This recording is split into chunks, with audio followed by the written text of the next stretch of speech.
আসসালামু আলাইকুম। পৃথিবীর সবচেয়ে নিকৃষ্ট প্রাণী হচ্ছে কুকুর। আবার পৃথিবীর সবচেয়ে পূর্ববক্ত মালিকের অনুগত প্রাণীটা হচ্ছে কুকুর।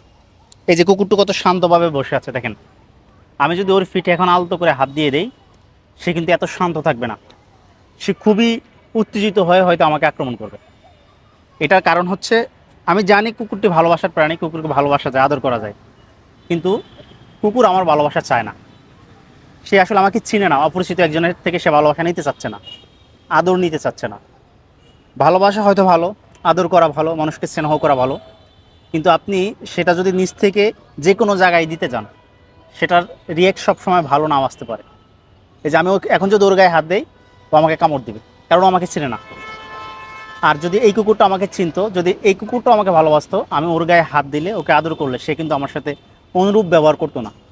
তার মানে হচ্ছে, ভালোবাসা ভালো জিনিস হইল, স্নেহ ভালো জিনিস হইল, সম্মান ভালো জিনিস হইল, সব জায়গায় জেসি গিয়ে দিতে নাই, নিজ থেকে গিয়ে সব জায়গায় সব কিছু প্রমাণ করতে নাই যে আমি ভালো, আমি তোমাকে ভালোবাসি, তুমি ভালো ভালো মানুষ, আমি তোমাকে আদর করি, স্নেহ করি। এই জিনিসগুলো সব জায়গায় করতে নাই। কিছু কিছু জিনিস করা যায় সত্য, না করে থাকতে হয়।